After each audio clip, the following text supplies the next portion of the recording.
live. We back, man. Welcome back. Or just welcome if it's your first time here. Know we getting a lot of new subscribers, man. I'm your humble host, Chandler Blakely. This is the Golden Goose DFS experience where we specialize in single entry 3 max and 20 max contests. So if that's your particular style of play, man, you found the perfect home for you. But even if it's not, man, if you just play NBA DFS in general, this is one of the best spots you can be, man. Videos and content on point each and every day. You want to be subscribed. Don't be left out in the cold, man. Also, turn that notification bell on so you know when the videos and content drop and you can be here rocking with me. Also, one small favor from me this morning. I never ask that much of you all, but do me this one small favor. Please hit that like button for your boy, man. The views are amazing. I appreciate y'all for tuning in. The likes is just lackluster right now, man. Go on and hit that for your boys. Greatly appreciated, man. Get some good karma headed your way. When you do good, you get good in return. Remember that. That's your lesson for the day, man. Go on and hit that for your boy. I appreciate you. Thank you for tuning in. Got my starting five for you here today on both sides, DraftKings and FanDuel. But before we get into it, got a lineup review from yesterday's slate. Going over my best lineup from yesterday's slate. Let's talk about it. Now, yesterday on DK, lost like half my buy-in. Should have been a much bigger day for me, man. But that is what makes DFS so tough. If you saw my video yesterday, you see the thumbnail. I was heavy on Sangoon. Heavy on it. Had a lot of them. But like most NBA slates, right before lock, we got plenty of news that opened up tremendous center value. So I did play some Sengun, but just not as much as I should, man. We had Vooch get ruled out, so that opened up a lot of Drummond. We had Jalen Smith get inserted into the starting lineup for the Pacers. I wanted to get some of that. He was only center eligible. We even had Ayton ruled out a little later, so you had Brown starting over there. It was just a lot of centers that just held me from getting to as much Sengun as I had beforehand. I wish I could have got back to it, man. But like I said, that's what makes DFS so hard, man. Still plays plenty of Sengun, like I said, but just not as much as I wanted to, as much as I had before the news. This is my best lineup right here. This is the $1.20 max on DK, $2.96 pretty much. Nimhard at the top. Everybody's chalk 5K, but it was just a slate that was hard to find value until right before lock when you got those value pieces being rendered. Nimhard, only 20 fantasy points. Didn't kill you, but didn't really help you either. Definitely needed more from him. Benedict Mathurin here at 6% on. I gotta check my settings on here. I actually don't know how I got both of these in the lineup. I usually have a rule for all those Pacers guards, Nimhard, Mathurin, Hill. I typically don't like but one of them in the lineup together. Slipped through the cracks right here with Mathurin at 6% on. He gave you 17 fantasy points. Really let me down. Got to some low on Franz Wagner. He had one of his bigger fantasy games of the year going against these Washington Wizards. 55 DK points from him at 7,900. Herb Jones here, 5% on, man. Got him at, he got 14 fantasy points. Really hurt me here. Just a little value piece. A guy that I know could get me 20 to 30 points and possibly give me a little different lineup construction. Definitely let us down here going against the Grizzlies. Andre Drummond, everybody's chalk, man. 58% on over here. Just a monster day, man. 25 boards. Come on, man. 24 points, 25 boards. Monster double-double for Andre Drummond, man. You really needed him on last night's slate. Shout out to the, 42% of people who didn't play him. Man. Guard, finish out the rest of my lineup down here. This was like a late swap here once we got that 8 news. So I swapped the Fox and got some Brown in here. I can't even remember who I had in before here. But little late swap news. Fox worked out perfect at low ownership. Just wish the rest of my lineup could have been a little better. Only 4% on. And he gave you 66 fantasy points. 43 real life points out there from De'Aaron Fox. DeMar DeRozan let me down, man. He didn't kill me. Similar to Nimhard. He didn't kill me, but he didn't help me either, man. At 32% on, definitely need a bigger score from him. Thought we could get it in this Atlanta Hawks matchup. Didn't quite happen. And then Moses Brown down here. This is just, I told you, the late swap, man. We got that 8 in news. I don't even remember what it was before him, but got Brown and then moved up to Fox to finish out this lineup right here at 296. That was my high scoring on DK. FanDuel, you know I'm super light. Little double up over here in the single entry, man. Nimhard at the top. He was 63% on over here, 16 fantasy point. Trey Jones, 1% on. He gave me a solid 27 fantasy points at 4,900 over here. Cam Thomas let me down, man. Had a hot second quarter. I thought we was in for a big one, but kind of fizzled out. Only 17 real life points and 17 fantasy points at 12% on. Got the Devin Vassell. You saw me talk about him in yesterday's video, man. He was the only Spurs player I was confident in minutes. 45% on. He gave 39 fantasy points. Franz Wagner, once again, he was 49% on over here, man. You can see the difference between the sites and how it's played. 50%, pretty much 50% on Franz Wagner over here versus 13% over there on DK, man. That's why sometimes it's good to play the sites against each other. DeMar DeRozan, and they was near the same price. So that's the thing. Like, you'll see a lot of times, especially between FanDuel and DK, man, guys be similarly priced, but they'll be more popular on one site when they the same place. So why aren't they as popular on the other site? But there's just things you got to pay attention to. DeMar DeRozan, 54% on, only 38 fantasy points, like I said. Got to some Paolo Banchero here, just trying to pick on those Wizards. 42 fantasy points. Got to Keldon Johnson right here. Even though he was coming off the bench, I know Pop still likes him. He's been in the starting line the past couple of years, man. I still thought he could see decent minutes. Probably got a little too reckless right here. Didn't have to go to Keldon Johnson, but 5% on. He gave 34 fantasy points. And then Andre Drummond over here, man, finishing it up at 68 fantasy points. Just a monster game for him. That wraps up yesterday. Let's get to today's slate and what you came for. 6-game slate, 5 plays queued up for you at the top. Let's get to it. Scotty Barnes, 8,700. Just picking on this Wizards matchup once again, man. Scotty Barnes has been doing this thing. He's been solid. And you can pretty much count on between him and Siakam having a big game. It's just going to be one or the other. I like Scotty Barnes right here. Just fills up the stat sheet for you. I always prefer Scotty Barnes to Siakam because Barnes has some ball handling responsibilities here and there more than Siakam. So I like a little more Scotty Barnes at 8,700 here. Going against these Washington Wizards, the homecoming team. Get you some of these Toronto Raptors. I like Scotty Barnes.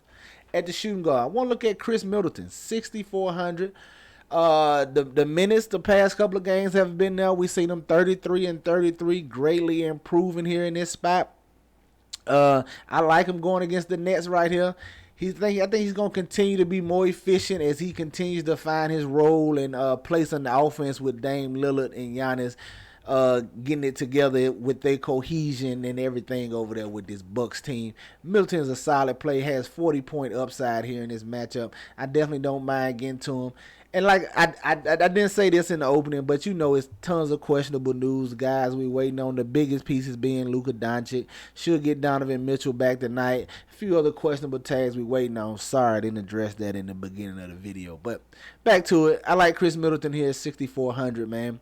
At the small forward, I got some interest in Tari Eason, man. You know I talked about him yesterday. I'm always talking about him. He's just a guy that can crush he can get 20 minutes and give 35 fantasy points. He just does everything when he's out there on the court. He's highly involved in every aspect of the game. He's a very active player, and these type of games I like. I like him here today in this spot going against the Suns, and could potentially love him because we have Dylan Brooks, who is questionable. We've been seeing Tari Eason be to about the 20 to 27 minute range. And if injuries happen, then he gets bigger minutes. So if Dylan Brooks misses here, he didn't finish the game last time, it could quite possibly be more minutes for Tari Eason. They typically don't move him into the starting lineup here in this spot, but maybe they will with the minutes he's been getting playing. If he moves into the starting lineup, I'm for sure going to love him. But definitely like him right now. He should get closer to 30 minutes with no Dylan Brooks over there. So I got my eye on Tari Eason here at 5,800 going against these Suns. At the power forward spot, I think we look at Tobias Harris. Still no Joel Embiid tonight, man. Tobias Harris' price hasn't moved. I know it's a tough defensive matchup with these Orlando Magic. They have one of the top defensive teams in the NBA right now. But Tobias Harris at this price tag, man, with no Embiid over there, between him, Oubre, and Maxey, man, they going to take all the shots for this 76ers team. I like going back to Tobias Harris here at 6,400 in this matchup against the Magic. Staying in that same game, man, give me Paul Reed. I know. If you took him last time, he burned you. It happens, man. This is DFS NBA, man. You gotta have a short memory. I'm going right back to Paul Reed. He was the starter. If he avoids foul trouble, you gotta think he sees bigger minutes, man. So if you faded him last time for Mo Bamba, you just got really lucky, in my opinion. Don't think you made a great play because he worked out. I mean, you did make a great play because he worked out for you on that spot, but don't be so quick to go right back to Mo Bamba because it's probably not going to work out like that again. If Paul Reed can avoid foul trouble, I think he's the play you need, especially at 4,800. I'm going right back to him right here. I know the ownership going to come. You guys are getting smart out there. Y'all ain't going to waver away from him. I know the ownership will be there, but we just going to get different in other spots. Sign me up for all the Paul Reed once again. I'm going to have plenty of them, all right? There you have it, your starting five on DK. Scotty Barnes, Chris Middleton, Tari Eason, Tobias Harris, and Paul Reed. Let's go take a look at FanDuel and see what I'm feeling over there, all right? FanDuel at the top, man. You see it. Tyrese Maxey, 8,400. Love the price tag a little better over here on FanDuel. But going right back to him in this matchup against the Orlando Magic. Yes, it's a tough defensive matchup. Yes, Maxey let you down last time out. But that's what's going to happen. He's primarily a scorer, and he shot 4 for 20. That's what you're going to get from it. It's going up and down games when you get guys that are primarily scorers. But still no Embiid. It's a tough defensive matchup. But Maxey has that 50-point upside and probably even higher with no Embiid. Now, he's going to get whatever shot he wants. I don't think that shot is off 2 games in a row. So I like going right back to Maxey. Hopefully the ownership is down on him because he's one of the higher priced pieces of this 76ers offense. But I'm going to get to some Maxey over here on FanDuel for sure. Shooting guard Tim Hardaway. Now, this is what I like to call, if you've been watching me for a while, this is what I like to call an all-news type play right here. We going Tim Hardaway. He's a solid player. I like him. I like the price tag at 6,200. He can give you a solid return over there. And he's an all-news play because if Luka is in, this Cleveland-Dallas game, the last game of the night, right? So it's not going to be nothing else to go to. But I think Tim Hardaway Jr. is the perfect play for situations like this. That's why I call it an all-news play. If Luka is in, fine. I just leave Tim Hardaway in. He just give me, I roll with the what he gives me. You know, if he fizzles out for me, oh well. But he's still solid with Luka playing. You know the minutes are going to be there. He still can go out there and get you 30, push 40 fantasy points with Luka playing. But if Luka is out and we get that news about 7:30, 8 o'clock after all these other games, then mostly locked, especially if we get it after 8 o'clock, man. If we get that Luka news right at 8 when these other games locked, this is going to be a prime spot, man. If Luka is out, I should be one of the only guys on Tim Hardaway Jr. because I know everybody. And it's flexible because you can go down to Jaden Hardy as well, man. But definitely all news type of play. He's a solid play that can only get better if Luka is ruled out. So I like getting the Tim Hardaway Jr. here in this spot at 6,200. At the small forward, just staying with Tari Eason, man. If Dylan Brooks happen to miss, he's another play that he's going to be solid regardless. So you know he's going to see 20 to 30 minutes in that time frame. That's usually like 26, 27. But if he gets to start with Dylan Brooks being ruled out, even if he doesn't get to start, if Dylan Brooks is just ruled out in general, he still should see an opportunity for Eason to get closer to 30 minutes. And Eason's one of those guys, if you knew he was getting 30, if he was getting 30 minutes every night, he would not be 6K. So you just got to take your shots on when you can. I like going right back to Tari Eason. At the power forward, I want to look at Pascal Siakam. I told you, man, it's going to be between Barnes and Siakam pretty much each game, especially in these games against teams like the Wizards and Pacers, fast-paced teams with no defense. I like going to Siakam. Now, if you're doing multiple lineups, I typically don't have Barnes and Siakam in the same lineup just because I don't see both of them hitting their ceiling together. That's just a little tidbit for y'all there. So it's always one or the other for me. Unless it's like a small slate, then you can't help it. But as long as we got a large enough slate, I'm typically never putting Siakam and Barnes together. So it's always one or the other for me in the lineup. Like Siakam over here on FanDuel, price is a little better. They got Scotty Barnes priced up to the 9K range. I like getting the Siakam at 8,600 over here. He has just as many chances chance and opportunity as Barnes to have that big game. Give me Pascal Siakam at 8,600. And then you know who it is at the center, man. Paul Reed, 5,300 over here. FanDuel raised his price a little bit, but he's still one of the most fairly priced centers over here on FanDuel. And I'm going right back to the well again. Just need him to stay out of foul trouble for me, all right? There you have it, man. Your starting five for FanDuel. Paul Reed, Pascal Siakam, Tari Eason, Tim Hardaway Jr., and Tyrese Maxey. Get you some exposure to these guys. Get them in your player pools. They for sure going to be in mine, all right? That's going to do it for us here today, man. Y'all know the motto. Chances make champions. Y'all green up.